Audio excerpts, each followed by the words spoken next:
What if the world is far stranger than we've been led to believe? This September 12th, step into the virtual world of ANOMACON 2026, the premier online conference exploring UFOs, the paranormal, consciousness, cryptozoology, folklore, and all things anomalous.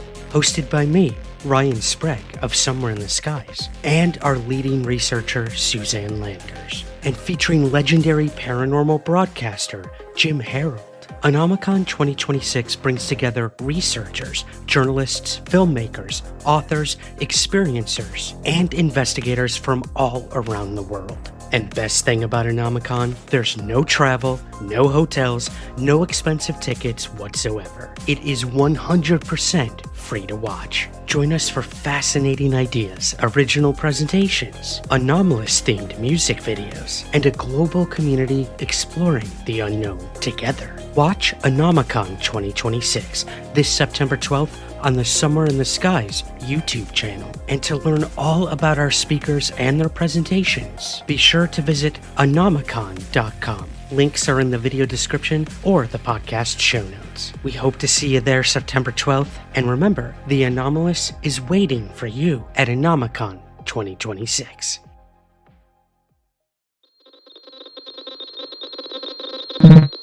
Spectrovision Radio. While our government's official position is not to speculate on this subject, we can choose to let our minds explore other possibilities, to use our imaginations.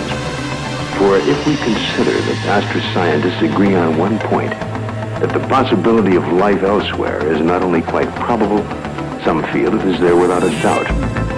Let us suppose then that these objects are real space vehicles, extraterrestrial in origin, and not an illusion of the mind.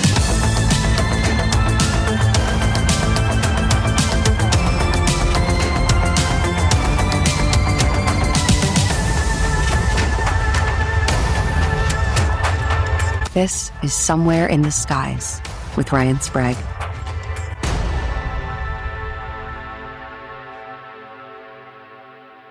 Welcome to Somewhere in the Skies. I am your host, Ryan Sprague, and today we have a pretty fun interview for you guys. For the first time ever on the show, we have Violeta Bagia, who is one of our incredible Substack writers over at the Somewhere in the Skies Substack.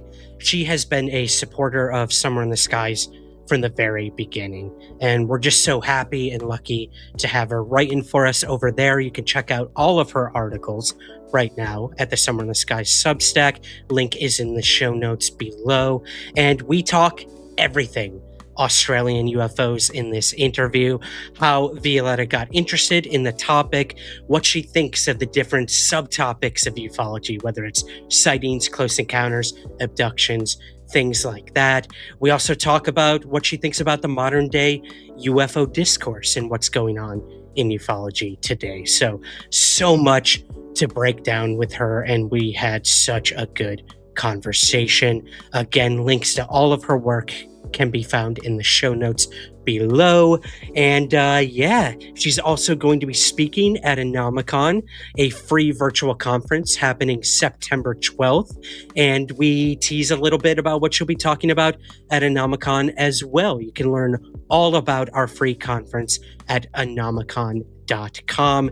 And while you're at it, please take just a few moments to rate and review Somewhere in the Skies on Apple Podcasts and Spotify. If you're watching on YouTube, be sure to hit that like and subscribe button below. Hit the notification bell so you're the first to know when new episodes come out. And lastly, if you would like to support our work further, you can check out everything that we offer in terms of rewards and benefits at patreon.com/somewhereskies. You can also become a YouTube channel member or an Apple Premium subscriber today. All of those get you the same benefits and rewards, such as early access to the podcast, bonus episodes as well, and a lot of other fun stuff. You get to ask our guests questions. You get put to the front of the line for those as well. So much to do to help support us, and I greatly appreciate that. But without further ado, let's get to our fascinating interview with Violeta Bagia. Welcome to Somewhere in the Skies. And Violeta, I cannot believe I am saying this for the very first time ever. You are finally on Somewhere in the Skies. Welcome to the show. Stop it. It's so amazing. I'm still like a little bit fangirling here, so I'm just gonna try and play it down and act really cool. So yeah. We're both just gonna be like, yeah, whatever. This is my cool stance. Yeah. So UFOs. Cool. And other stuff that flies in the skies, I guess. Yeah. Yeah. No, that is extremely kind of you. You've been a supporter of us here at Somewhere in the Skies for so long, and I cannot thank you enough for that. But you're not just a listener of the show or a supporter.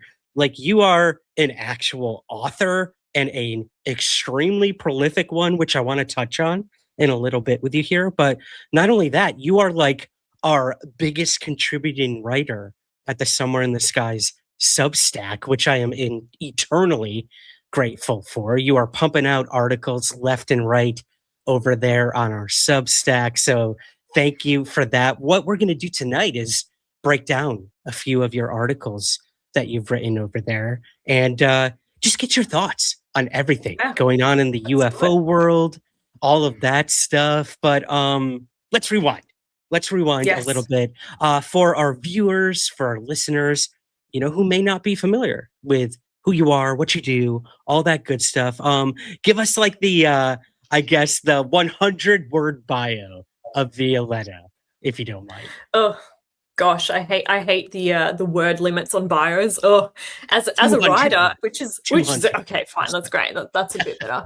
As a writer, it's actually one of the banes of our existence is kind of condensing everything into like 100 words. But let's give this a crack. As you can tell from my accent, I'm from Melbourne, Australia. I am an author, and I've never been accused of being prolific, so this is amazing. Thank you.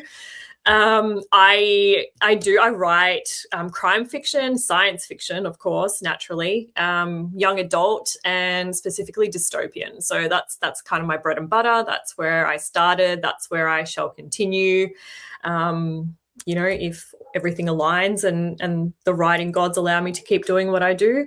And I'm a contributing writer there for the Substack, which is so much fun because I get to literally do what I have grown up obsessing over with my family as a little kid to now, I get to put it out there and not just be, that girl at the back of the classroom that's like jotting down UFO stories in her book again.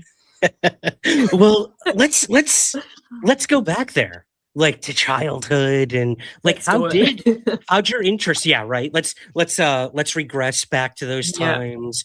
You're a little kid, UFOs. When did that first start? Like, how did you get interested in the topic? Have you ever had like a personal UFO sighting or anything like that? Like, give us the origin story of your interest in UFOs.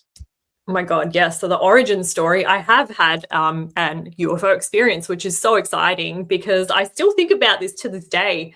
Gosh, I can't even tell you what year it would have been, but I would have been like 7 or 8 years old, and I lived in Dandenong. So this is funnily enough, quite nearby to one of the cases we'll be talking about.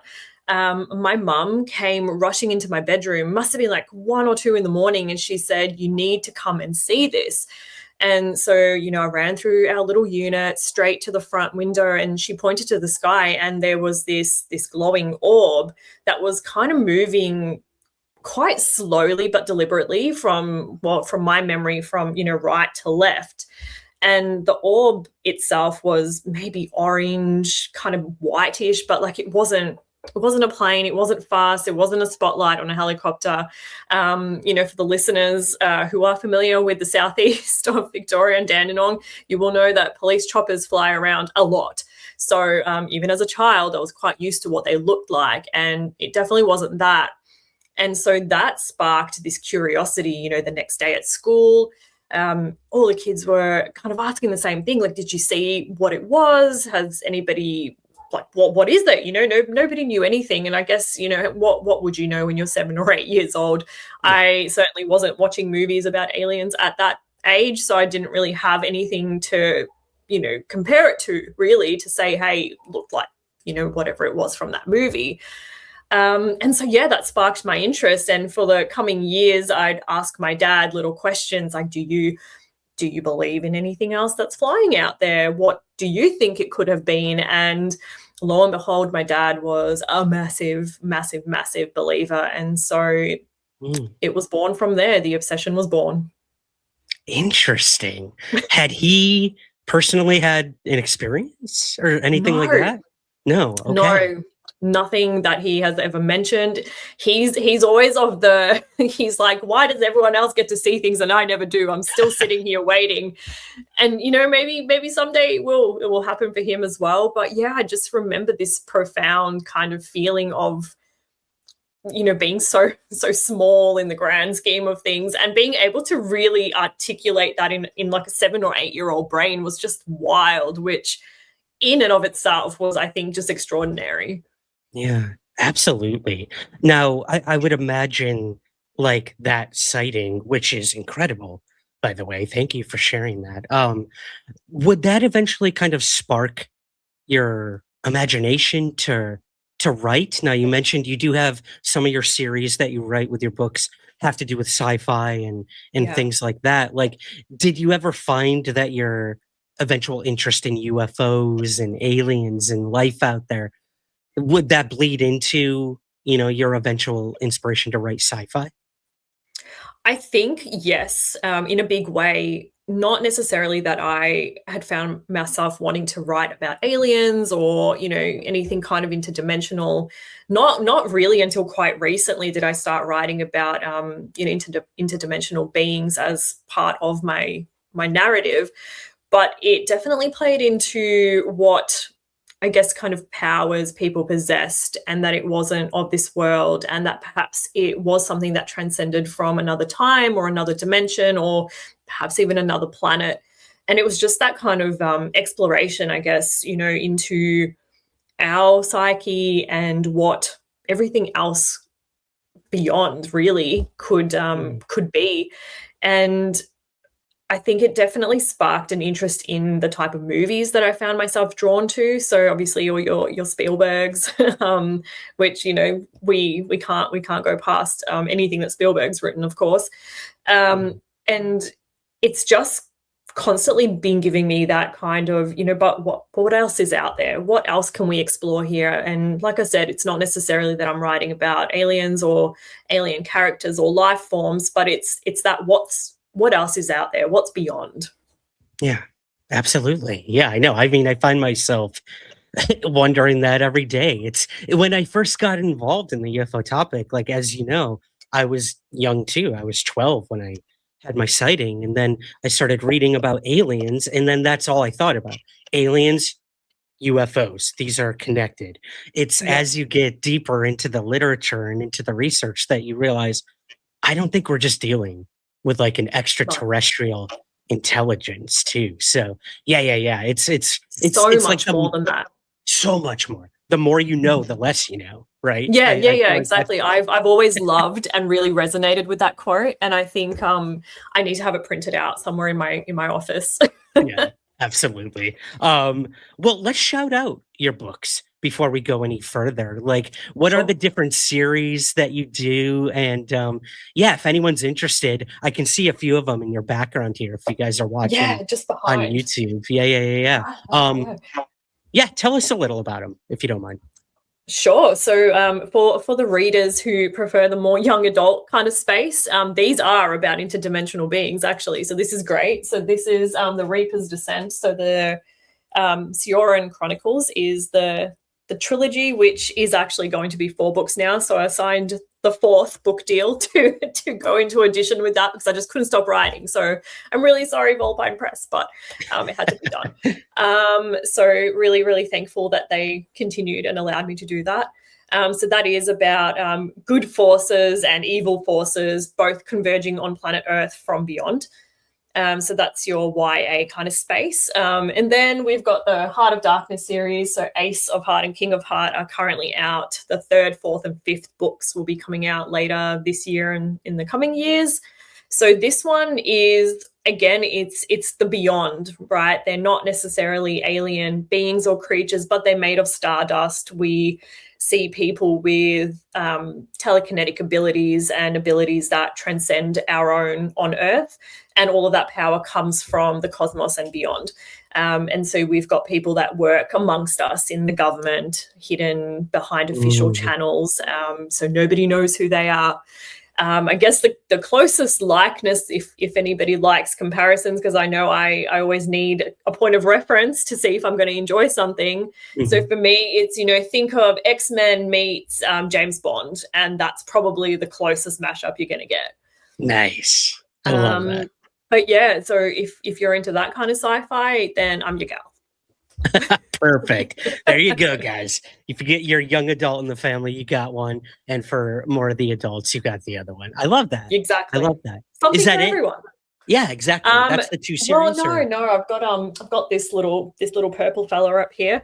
That's a coming of age novel. So that's a bit of nostalgia for my millennial fans. So that's basically my life story in a fictionalized autobiography, I guess, is the official genre. So that basically entails my my migration from war-torn Yugoslavia into Germany, leaving my dad behind in the war, coming to Australia and settling in here and kind of finding my feet. And, I guess it's that kind of juxtaposition of, well, I left my home over there, but this doesn't really feel like home either because, it's like this weird, you're torn between two places. So it's just how that's kind of impacted growing up and living life as this person who's somewhat displaced, but not at the same time. So it's a really interesting dive down that kind of scope. I love that. I feel like, everyone at some point in their life will feel almost like an alien in many ways. Now, in terms of the circumstances in which you've your journey personally, it's much more real. But I feel like that would resonate with a lot of people for many different reasons. So that's cool. Cool. Yeah. So it's a good little trip if you want to have some memories of MySpace and and all Which the good old. It is. Oh my gosh, I'm so excited. Are you excited? I'm so excited to have my top 5 songs or bands or whatever Exactly. it was. Yeah. Yeah. MySpace. Get back into coding. Your website, amazing. Oh God, please no. Please don't make me do that. But yeah, I'm excited MySpace is coming back for sure. Yeah, it's gonna be good. Cool. Well, again, yeah, guys, check out we'll have links to all of your books in the show notes, so be sure to check those out, guys. But let's get to kind of the core of the conversation. Like I said, we've been talking, for a few years now on possibly working together on something, whether it's, writing wise or podcasting wise. Yeah. And I reached out and said, hey, look, I started a Substack. I'd love to have contributing writers come in and write about whatever they want, the paranormal, UFOs, stuff like that, because I don't have time to do a lot of that stuff when I'm doing the podcast and, hunting ghosts in Canada and all these other things. And you were so gracious to be like, I'd love to give it a try. And you hit the ground running. I think you've got something like almost 10 articles up over at the Substack already, which is awesome. And I thought it'd be cool to go through 3 of those tonight. Yes. Violeta. And we're going to go kind of in chronological order. And most, if not all of these are in Australia, if I'm correct, right? Yes. Again, we've had Grant Levac, another Australian researcher, on the show in the past to talk about Westall and things like that, kind of the big cases we know about. Yeah. But these cases that you've been able to dig up are much more obscure in not only Australian UFO history, but UFO history overall. So I thought that would be pretty cool to kind of highlight some of these ones because we don't really think about that in the West. We're like, we got the Roswell and Area 51 and all that stuff, but you guys have the cool stuff. we have see, but that's the stuff. Thing. That's the thing. I think these cases are so much cooler than a lot of the other ones out there. So yeah, I thought let's highlight some of the articles that you've written, and that really starts with the 1954 Dandenong sighting. I'm saying that wrong, aren't I? It's so fine. It's Dandenong. Dandenong. Thank you. It's my hometown, right? You have to get it right, and I have to. You do have to get it right. It's my hometown. Come on. I know. Well, yeah. Tell us about this case back in '54. Was this something you were familiar with before writing about it? And I guess give us the rundown of what this case entailed. So firstly, no, I was not familiar with this at all. And I think that's why I fell in love with, look, my idea when coming on to the Substack, and I think we spoke about this briefly, I kind of mentioned, look, I want to try and focus as much as possible on the Australian side of things, just because, I'm here, I'm able to, be boots on ground, do the research, make the phone calls, and it's been great. I've called libraries, I've called newspaper stations, had them dig up files from me from like 40, 50 years ago, and I can just hear that huff on the other line when, it's me again. And they're like, oh, what decade are we looking at now? And, but everyone's been so gracious with their time and helping me out. But this case specifically, so this is the Dandenong saucer sighting of 1954, as you mentioned. The crux of it was that two teen girls, so I mistake their ages here, but they were early teens, so between 13 and 16, kind of late heading home from school or shopping, whatever it might have been. And one of the girls had actually spotted an object in the sky that she described as a silver cylindrical object. She had run to the nearest payphone, called her friend. That's the only number she had memorized. Her friend, dad, the whole lot came and collected her, went home. They spoke about this wild incident that they had. Basically everything on them had magnetized, their wristwatches, the belt buckles on their clothing, on their backpacks, everything had magnetized. The watches had stopped working. At one point, one of the girls had feared for her life and had been begging her parents to move away from Dandenong into another suburb because they were so afraid that the UFO would come after them. They had no idea, no kind of point of reference. Like I was saying, as a young child, I wasn't really watching movies about these sorts of things to have a point of reference and say, that's what I've seen. So same as these poor girls, they would have been so terrified seeing this unknown thing hovering above them, seemingly following them, and no explanation for it. And I guess worse than that is that, the police detectives that came to sort of investigate, or, they didn't really take them seriously, as, most sadly don't. And they were left with all these unanswered questions, which, as a child, it must be terrifying, and not wanting to stay in your home. I couldn't imagine anything more awful than that. This sticks out to me mostly because you were a kid when you had your sighting. I was a kid when I had my sighting. I had the luxury of having my father there with me to witness this. So I knew I hadn't imagined it. I knew I hadn't made it up. Someone else saw it. But for these girls, it's who's going to believe them?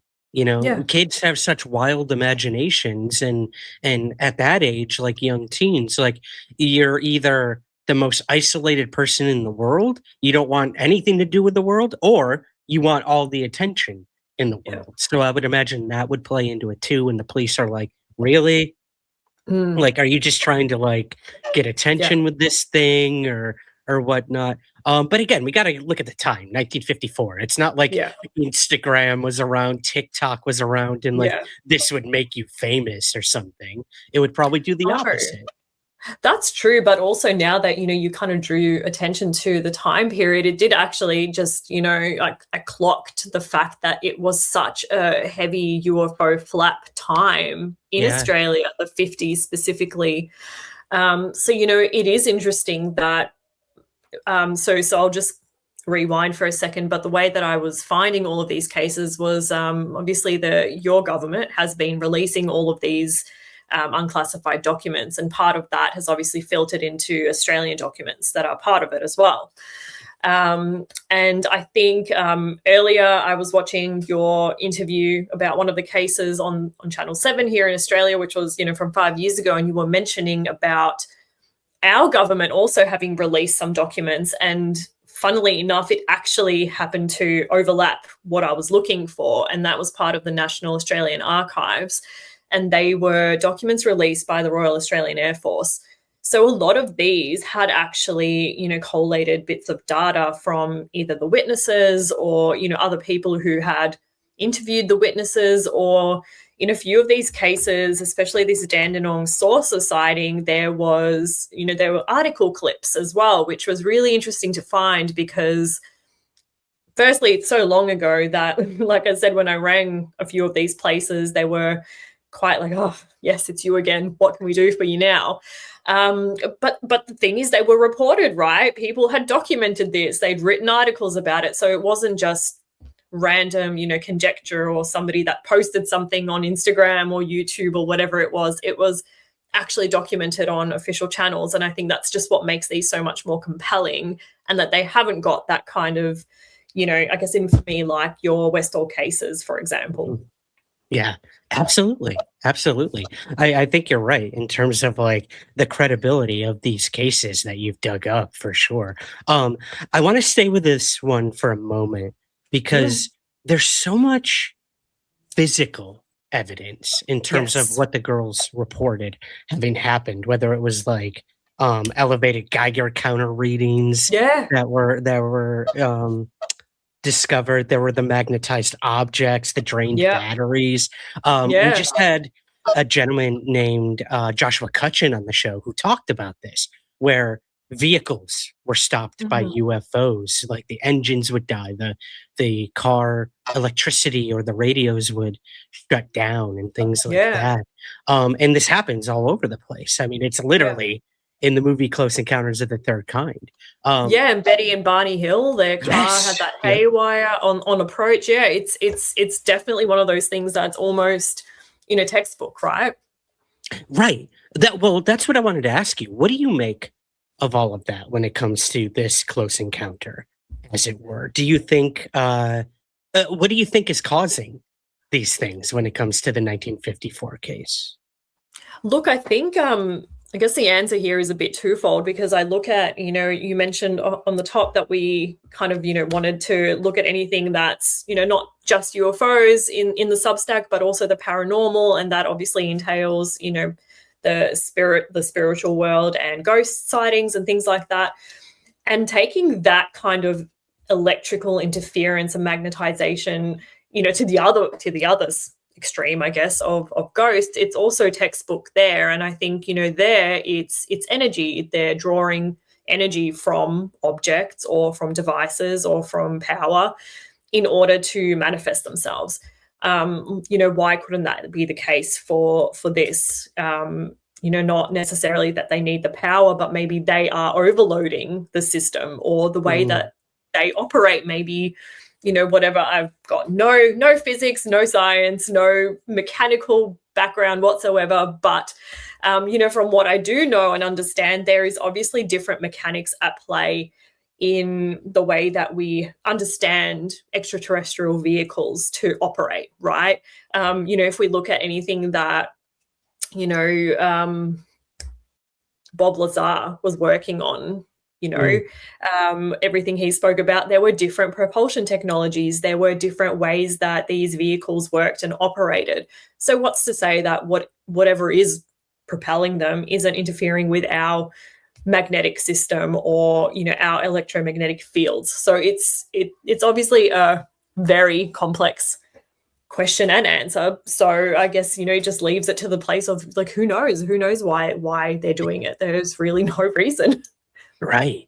Well, and then the whole idea of like happenstance, like they might not be meaning to shut down the car or stop an engine or malfunction. It's just interference. It's interference. Yeah. It's just happening. That's interesting. I want to move to the next case because I do think it's much more aggressive and obvious that whatever did this to this family we're going to talk about meant to do this, in my personal opinion. Now, this case is this one's near and dear to my heart. As you mentioned, I had the incredible opportunity to talk about this case on 7 News in Australia. Why they chose me, Violeta, I still have no idea. I just got a random email one day. They're like, "Hey, you want to come talk about UFOs?" I'm like, "Yeah, totally." Yeah. But I started like digging through my memory banks of like Australia UFOs. Okay, I got to find at least one or two cases to talk about, so it sounds like I know what I'm talking about. Which you do. I try. And this one, the 1988 Nullarbor UFO encounter with the Knowles family is crazy. So I'll let you kind of set this one up. Run us through what happened in 1988. So we're moving up a couple decades, and whatever is physically happening with a close encounter is getting much more scary and aggressive. So I'll let you take it from there. Hello, this is Ryan Sprague, the host of Somewhere in the Skies. If you're enjoying our podcast, our live streams, and our videos, and you'd like to support the show, there are several ways to help while unlocking exclusive perks. Join our Patreon community for early access to episodes, priority guest questions, exclusive articles, bonus content, and access to a growing community of fellow UFO enthusiasts. You can also subscribe to Somewhere in the Skies Premium on Apple Podcasts for ad-free listening, early access, and exclusive premium content. If you're watching on YouTube, consider becoming a channel member to unlock bonus content, members-only posts, badges, and so much more. No matter how you choose to support Somewhere in the Skies, your contribution directly helps fund our research, our production, travel, interviews, and the continued growth of everything we do here. So, to learn more, check the links in the show notes or the video description. And real talk here, guys, thank you for listening and supporting us for almost 10 years. And thank you for supporting independent content. And I hope you'll continue to join me somewhere in the skies. Yeah, and look, not just scary and aggressive, but with intent, right? Whatever happened here happened with the intent to cause either panic, fear, or both. So this is the one and only the Faye Knowles encounter. So Faye Knowles was driving down, I believe it's Eyre Highway, EYRE, down with her three sons who were at this stage late teens, early 20s. So everyone had enough cognition in the car to understand what was happening was, not just a spotlight from a helicopter or random debris flying off the road. But basically they saw what they described as an egg-shaped object that hovered above them, appeared above them, suctioned onto the top of their car as they were driving, lifted the car off the ground, and then dropped it with such force that the tires erupted. Rushing out of the car in sheer panic, Faye and her kids hid behind bushes and boulders, whatever they could find, until this thing was gone. Once it was finally gone, they went back to the car. They reported that same sort of sensation of feeling like something in the air had been either magnetized or changed. There was debris on the roof. There was a giant dent in the roof from where this thing had landed and then suctioned up. Like I said, the tire had been blown out. And, more than that, they felt like they had lost some time during this encounter too, which I found incredibly compelling. So once they had finally, managed to get themselves loaded back into the car and drive off in a panic, they went to the nearest police station where they spoke to, if I'm not mistaken, Detective Jim Fennell. And he went out and investigated the car, and there was a great interview of, Faye with her three sons in this car, and you can see the tire, you can see it being blown out, and you can see this dent in the roof.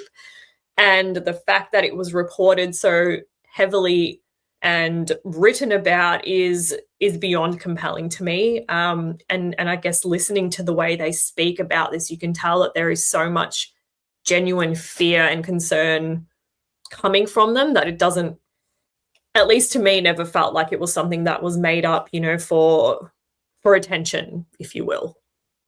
Absolutely. There's several interviews online that you can watch the family talk about this, and man, they look scared out of their wits about what had happened, and alarmed and concerned and afraid it could happen again, or why were they Yeah. targeted? Things like that.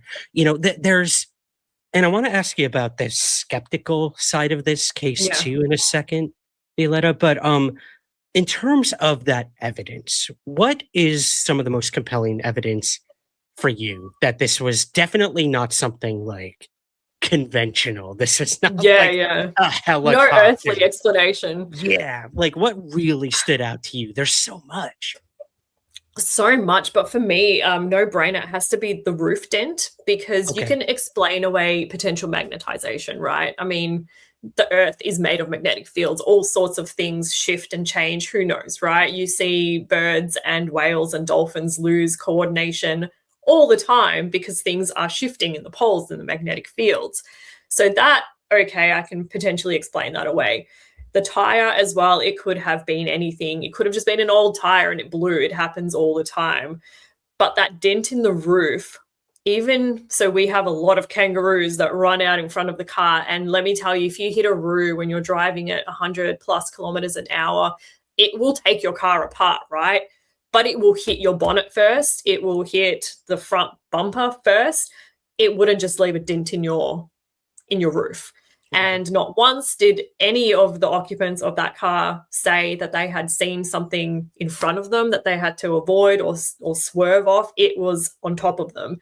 And that to me is just mind blowing, because, they never once said, oh, it was a wombat, it was a kangaroo, even a bird, whatever, right? There was nothing. It was literally, there was this object, landed on top, and it left this giant dent. So beyond that, I couldn't even begin to conjure up things that could explain that away. Right. Maybe Yeah, maybe like space junk, maybe. maybe. Yeah, it's definitely something from above, which I think is most important. And like you said, even if it was like a kangaroo, that thing would have had to have hopped on top of the car. And they would have seen it. They would have seen it. Exactly. So crazy. Yeah. That's definitely one of the bigger ones for me too. Skeptical side. Now, some of the interviews that I watched with this family, I felt so bad for them because either the reporter wasn't taking them seriously, or they were just barraging this family with like, what if it was this? What if it was this? What almost trying to catch them in lies, which they couldn't. And one of the poor kids, one of the sons, he couldn't even get the words out. He was still so traumatized by the event and clearly nervous to talk about it. So again, maybe I'll link to some of those interviews in the show notes, guys, because they're definitely worth watching, for sure. But what do you think of some of these possible explanations? I mean, they said everything from like, the family was exhausted from driving, or it was atmospheric events, or train lights were another possibility that they had mentioned. Like, do any of these things, could they explain some, if not all, of what happened to this family? What do you think? Look, it was clearly swamp gas. Like, duh. Clearly, duh. Like, damn you, Heineck. And insects. Like, what do you mean? No, I think the more I read into this, the more of their interviews that I watched, the more that I even took a deep dive on Reddit, right? So I went into the deep dive of the Reddit subreddit. There was so much. Brave, you're a brave person. Yeah. Yes. I did emerge, so this is okay. You are not speaking to a specter. It's really me.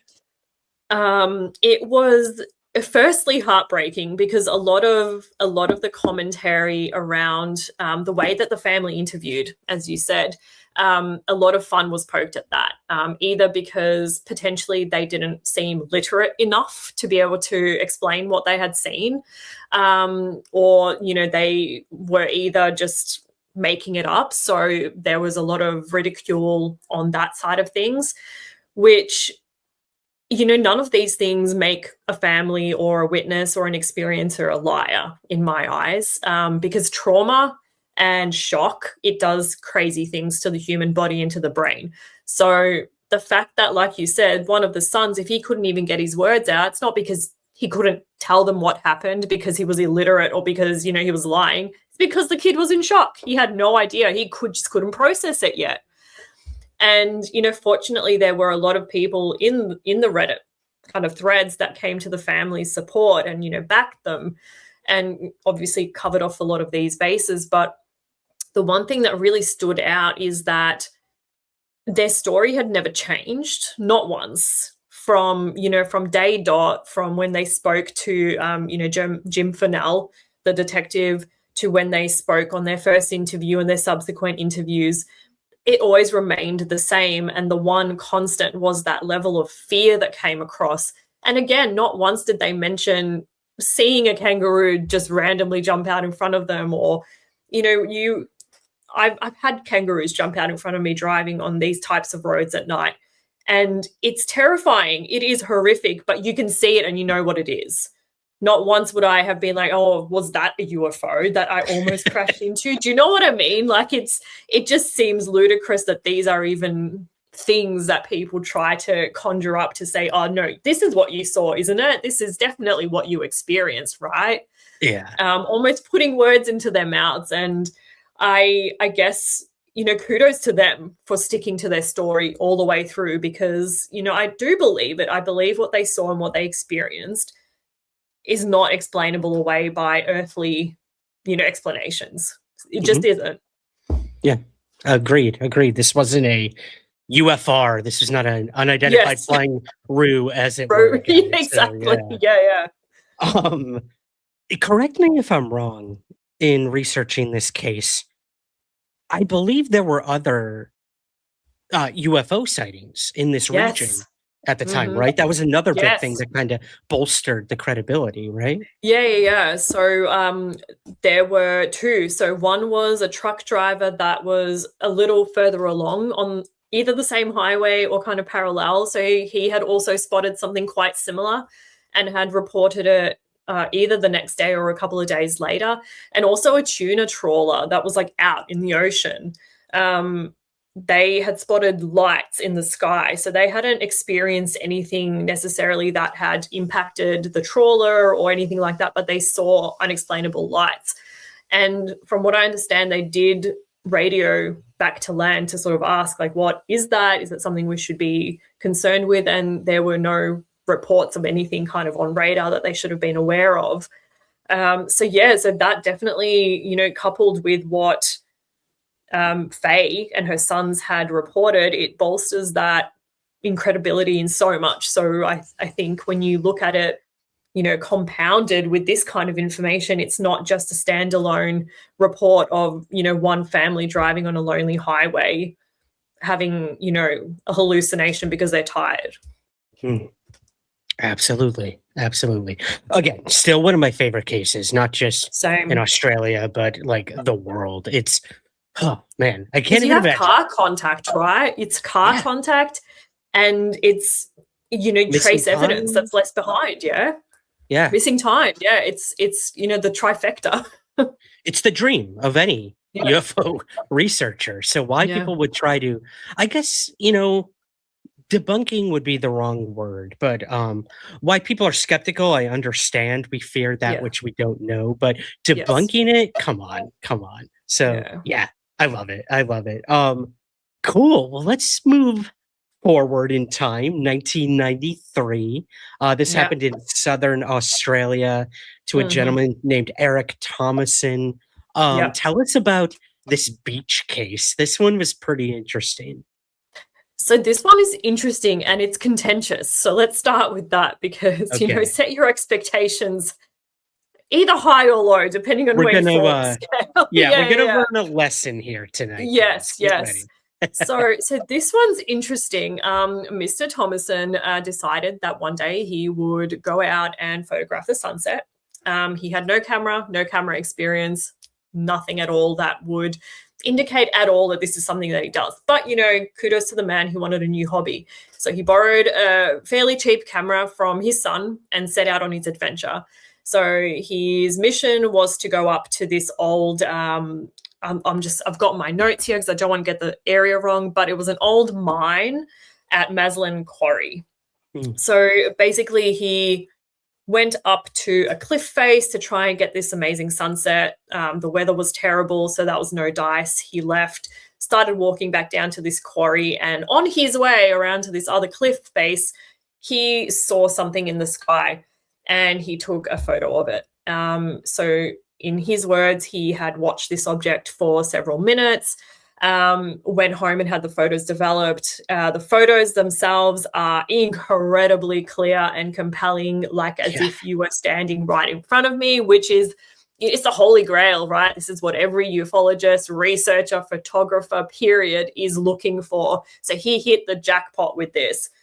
But the funny thing is that this looks remarkably similar to a vent that can be found on any type of, personal boat, basically. So it's an interesting one. It's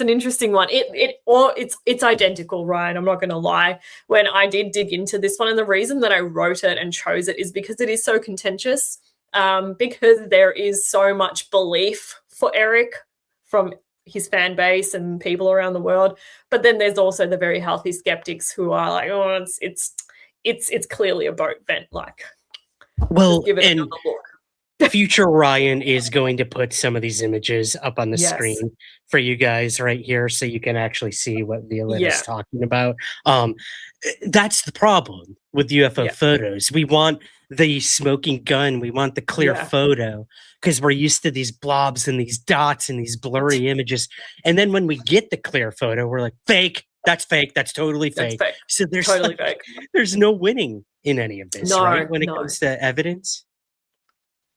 Look, and look, I'm not going to be one of those people that says no, it's all fake. It could be real. It could be real. He could have literally just captured the greatest photo of all time, probably forever. But when you dig past it a little more, there are some shots that do look like there's potentially string or wire or something. But again, it remains to be whatever you want to believe, I guess. And that's why I like it. I like it as a case because it does come from a man who, he's not a UFO believer. He doesn't do anything like this. He didn't go out there searching for this. And, this is just what he happened to capture. And I think that's like that speaks volumes for, what he went out there to do. It was to photograph a sunset and then a quarry. It wasn't to try and capture the paranormal or aliens or a UFO. From what I understand, it doesn't even look like he was interested in that. He was just an elderly gentleman who wanted a new hobby, and that's what he decided to do. But yes, when you do kind of unpack the very good quality of the photo, especially for 1993, and the clarity of how close it is, he basically felt water coming off it as it went over him, So yeah, I don't know. It remains to be seen. It's an interesting one. Let me just say, I want to believe. I want to believe. Do I? I don't know. I don't know. Okay, I'm with you on that one. Well, I want to believe is the perfect way of looking at this because it strikingly mirrors like the Billy Meyer stuff that happened. Exactly. For those of you who don't know, the famous "I Want to Believe" poster from the X-Files is a Billy Meyer model. It is a fake. It is a hoax. It is not a real UFO. I know there's going to be a contingency of our listeners who beg to differ, and that's fine, guys. There's room for everyone to have that debate. Yes, healthy skepticism. We want everyone. We want everyone. We want everyone. But yeah, this does remind me of that, where like you do wonder if Billy Meyer ever actually had authentic UFO encounters. And same with this guy, was this something where they did have an experience, but then they wanted to kind of up the ante, as it were, and and then that's where the exaggeration comes in. That's where the faked photos start to come in. There's no, I think, one answer to any of these things, right? I think that's kind of the lesson. Yeah. But nevertheless, it's such an interesting case, and really, really cool photos. Whether they're real or not, they look amazing. Like he set out to get some cool shots, and he did that. Yep. I have no doubt they're going to end up somewhere on my back wall at some point. Oh, that's for sure. Yeah. It's happening. Well, awesome. These were three super compelling cases, Violeta, for many different reasons. We really only scratched the surface, guys. So again, we're going to link to the articles in the show notes, whether you're just listening, if you're watching on YouTube, we will be putting up some images from the articles as well, but go read them because there's so much more to these. And like we said, you did deep research on these, and there's many more over there as well for you guys to read. But yeah, I guess to kind of move away from these specific cases in Australia, I'm always curious, someone who's not like from the States or North America or even Europe, what are some of your favorite international cases? Like, what are the cases you really hang your hat on, or that really like kind of keep you wondering about what's going on in our skies? Are there any? Do you have any favorites? Yes. One that has, it's always obviously Roswell. Roswell is just, the cornerstone of any little boy or girl researching UFOs.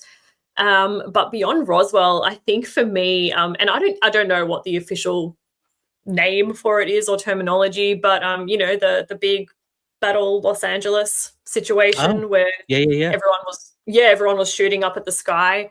That to me, I can't go past that. To me, that's the most compelling, jaw-dropping evidence of anything ever. And I know there's been so many amazing stories, researchers debunking it, giving more, real world explanations, but it has captured my imagination to a point where, like, I don't care. It could be the most explained away thing and it will never not be aliens to me. So it's probably that case.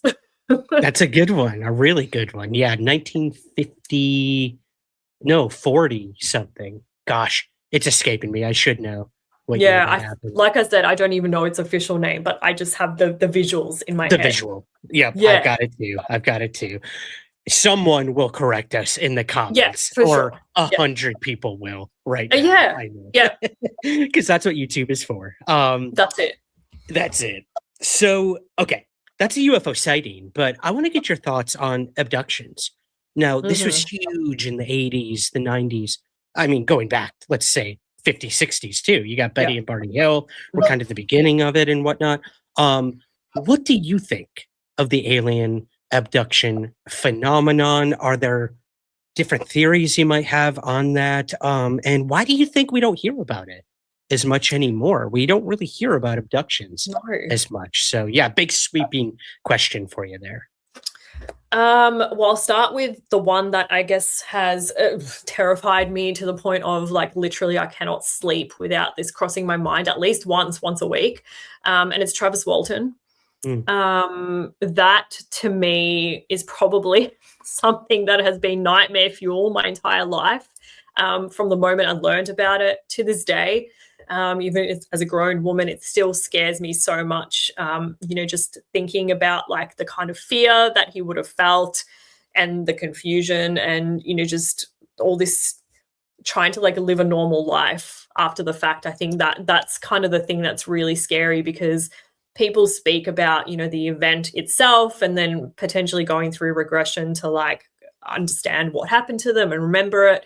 But then it's the aftermath of trying to reintegrate back into life after having this, life-altering, seismic changing thing happen to you. And how do you even do that? How do you go back to life?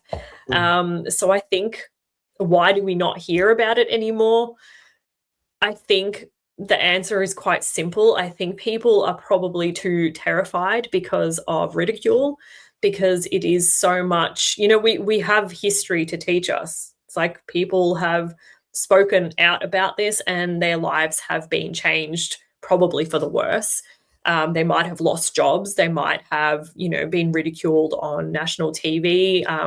I know you made a comment about this once, Ryan. You absolutely hate when news channels and stations do a story and then they overlay it with X-Files music. So it's like we clearly still just don't take it seriously.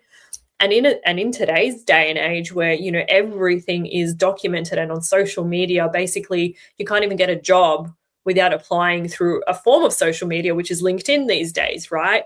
Yeah. Why would you risk your career and your social image to tell somebody you've been abducted by little grey men? I wouldn't.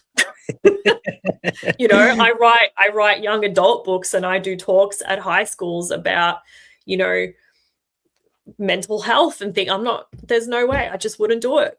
Even if it was something that had so profoundly changed me, I just couldn't do it because I have to think about feeding my family and making money.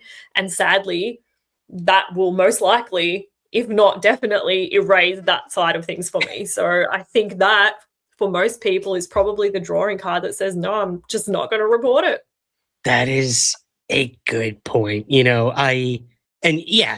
It's a conversation starter for sure. But then after that, it's like, do we really want to take the risk of hiring? I'll take this as an example. Back in my acting days when I did theater, I was living in New York City and I was in a musical of American Idol. And it was supposed to be this big thing. It was going to take Broadway by storm, and we were starting off Broadway. We did like 50 preview performances of this show. And then we did our opening night, and then we closed because the reviews were so bad. And I will be the first to say this show was terrible. Absolutely terrible. But, I had it on my resume. So every time I went to an audition for another show, they would see Idol, the musical, on there and be like, oh my God, is that show that closed after opening night?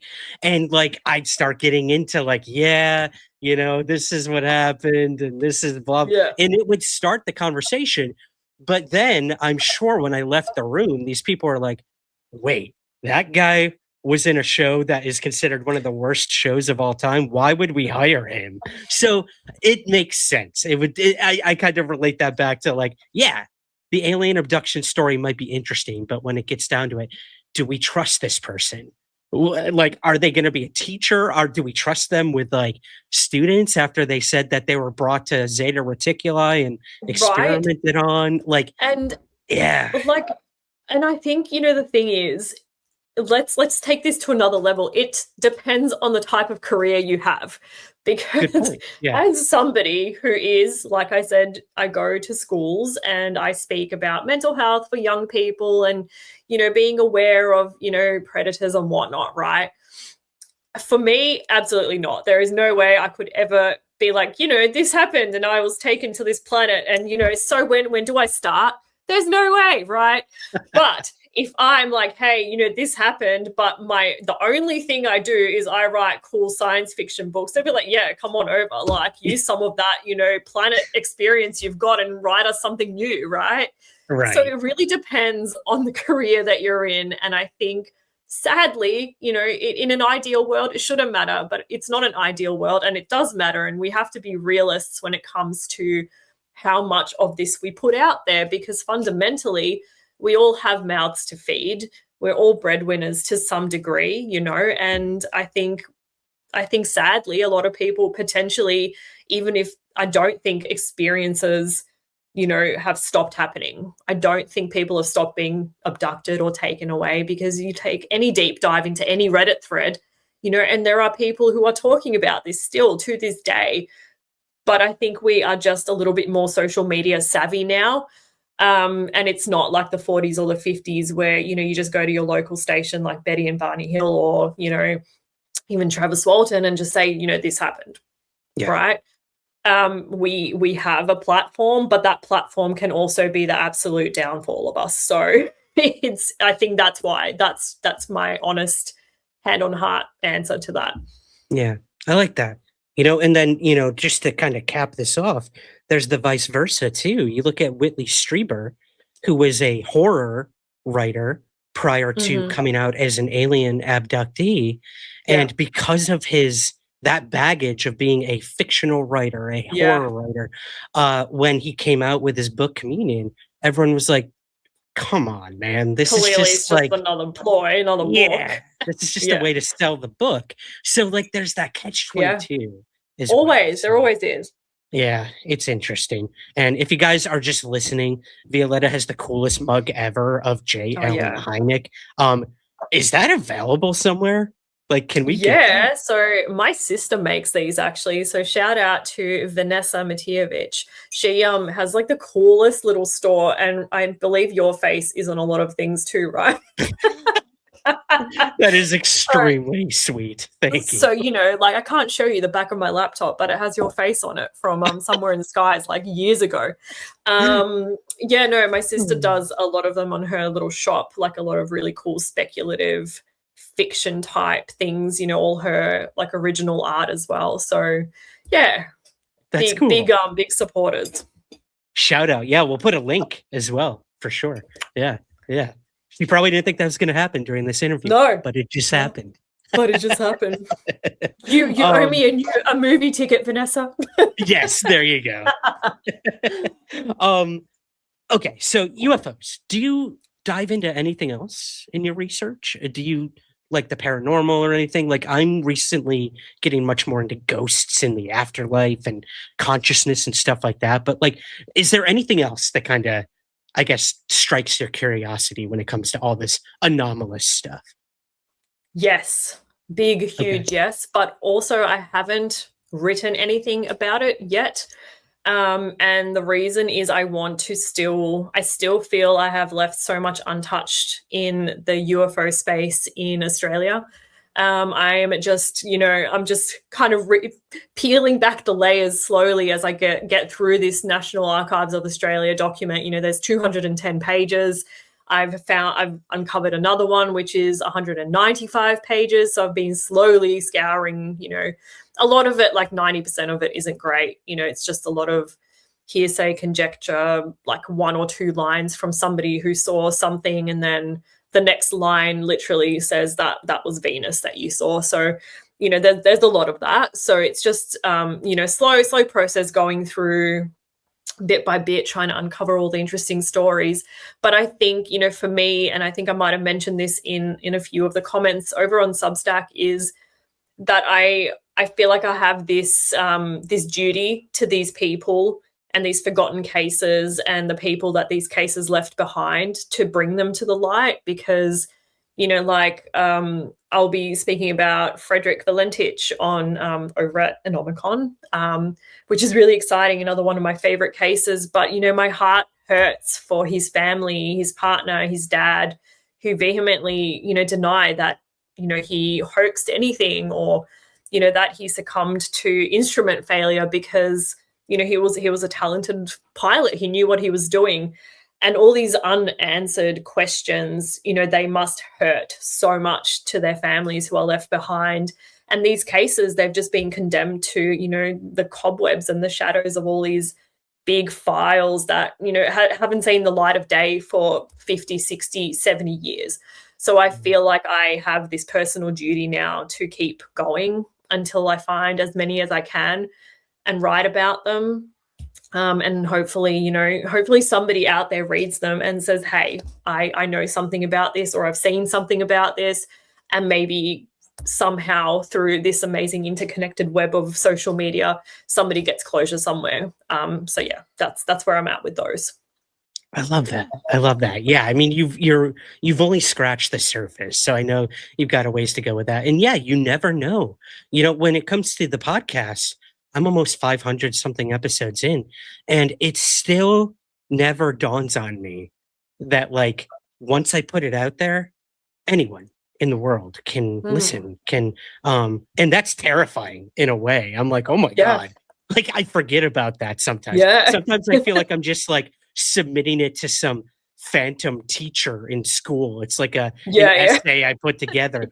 It's like, no, anyone in the world is now going to hear this, watch this, listen to this, and gain some insight, I would hope, from it. And you never know who's listening. I've had people reach out and be like, yo, I was going through a divorce, and like listening to your show really helped me. Or I had no idea where to begin looking into UFOs. I saw one, I was scared, but then I saw you do these witness accounts. Like, it's so good to know that other people are like me and stuff like that. So you never know who's going to read your articles over there and who could reach out and help you crack a case even. You know, these are cold cases. If anything in the world has cold cases, it's the UFO topic, because almost everyone is unexplainable. That's why it's still a UFO. So, well, yes, exactly. Yeah. So I'm excited. I'm excited to see what else you eventually dive into over there on the Substack as well. And ANOMACON, you mentioned ANOMACON. Yes. Can you tease a little about what you'll be talking about at our September 12th free virtual conference? I want to make that clear to everyone. You can watch it for free. Tell us a little about ANOMACON. Firstly, I can't even like fathom that I'm presenting at ANOMACON, because ANOMACON has been one of those things, you know, like I'll look forward to it every year and then, you know, put it on like the TV whilst I'm doing whatever I'm doing in the house, right? And like you mentioned before, it was one of those things where, you know, like there might be points in your life where you're feeling a bit about something or other, and then, you know, you put that on, like, yes, like it's that time of year again, right? It's so much fun. And so it's cool I get to do it this year, which is awesome. And naturally I have to bring Australia to the stage, because it's new to me. I apparently discovered that Australia, some people believe we're fake, we're not real. So we are real. Australia is real. We exist. It's happening. So you guys are not an anomaly. No, we are not an anomaly. We are not an unidentified random island that's like down there somewhere.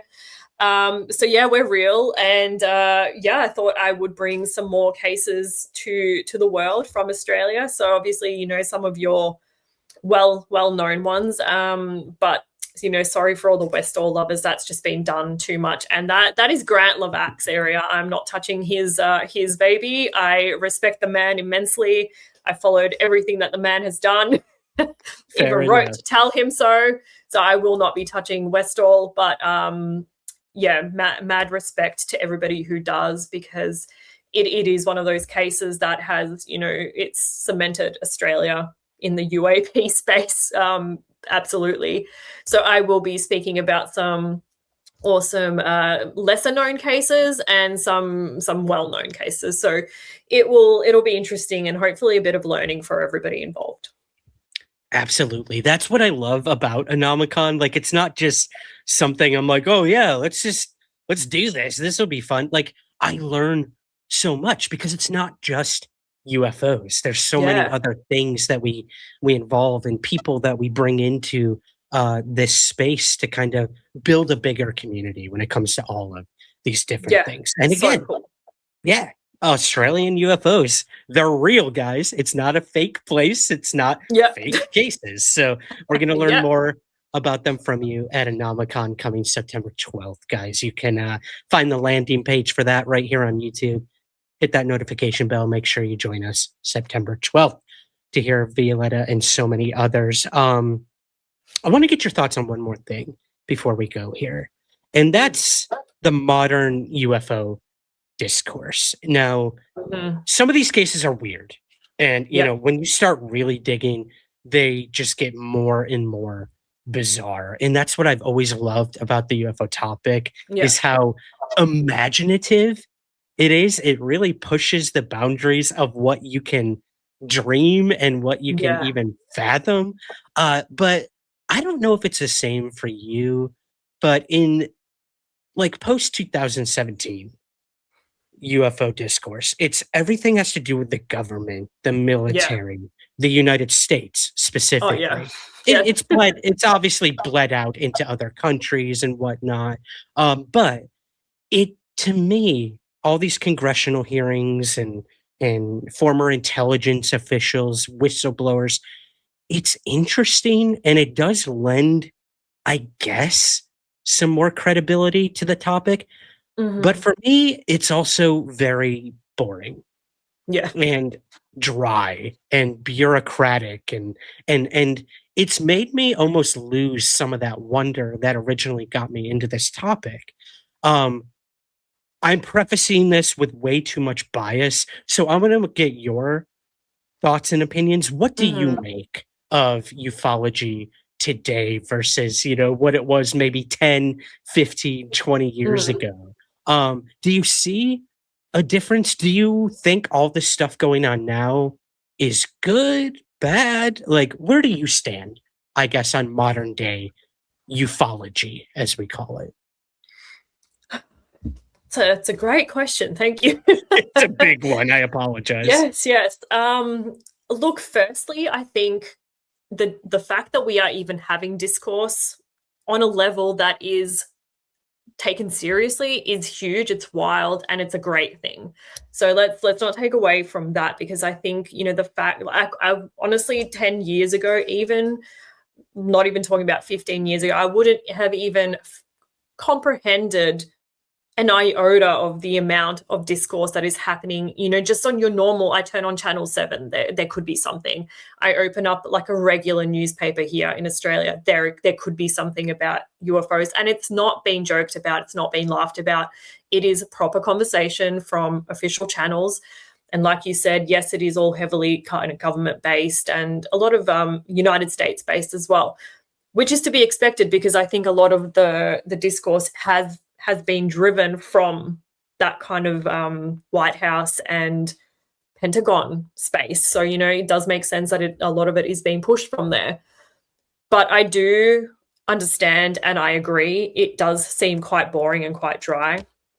And it is somewhat lackluster when I compare it to things that I'm reading about, like I said, from the archives here that I'm digging up from, you know, the 40s and the 50s, you know, even the 90s. Like, there is this, like, you're right, there's this sense of awe and wonder, even from the people who have witnessed whatever they've witnessed and reported it and written about it.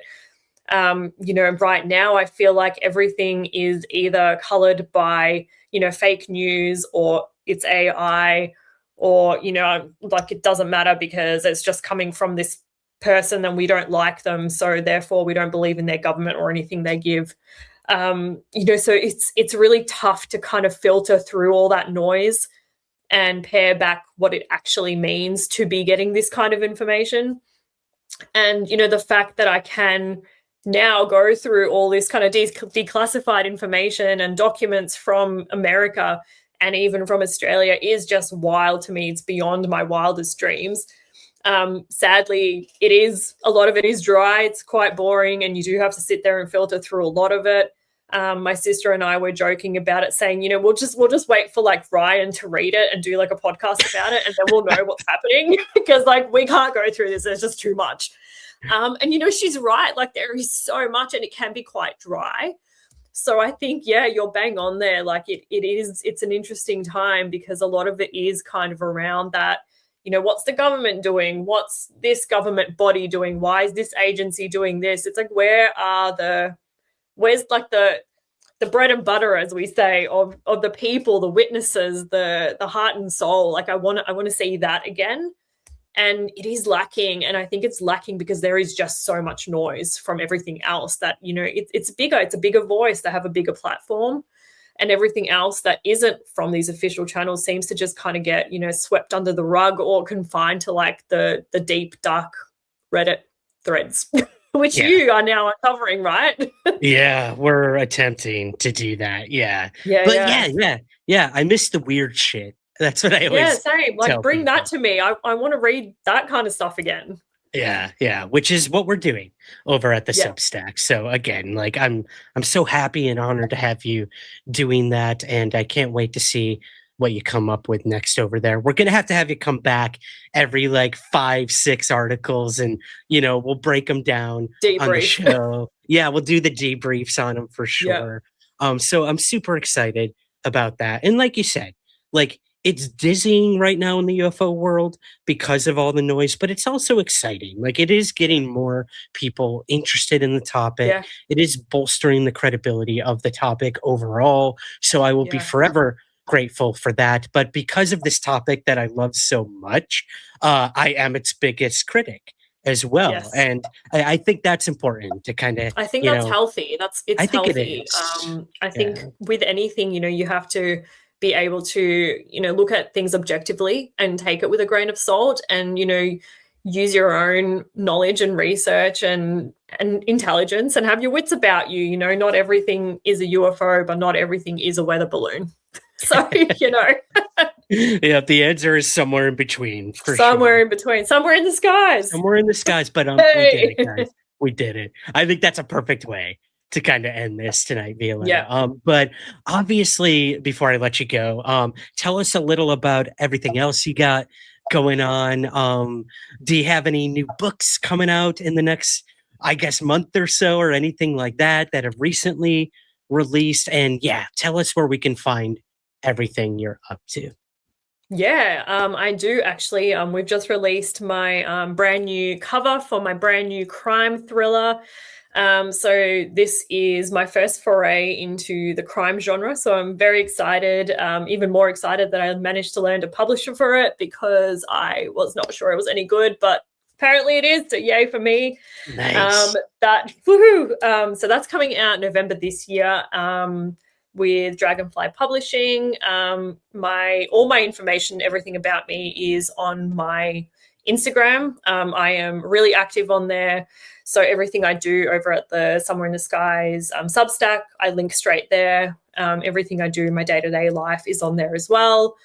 And I am a writing coach. So if anybody needs writing coaching or you want to write your book, don't know where to start, hit me up.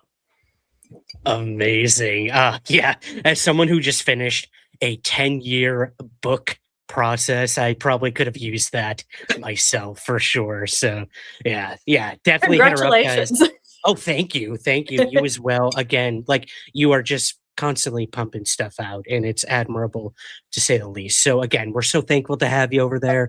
We will have links to your links in our show notes as well. So go check out everything that Violeta's up to, guys, and be sure to check out her presentation at ANOMACON on September 12th as well. You can learn more about that at anomacon.com. But this is awesome. I kept you way longer than I told you I would. So we'll get out of here for today. But again, Violeta, I want to thank you for coming on Somewhere in the Skies today. Thank you. It was amazing.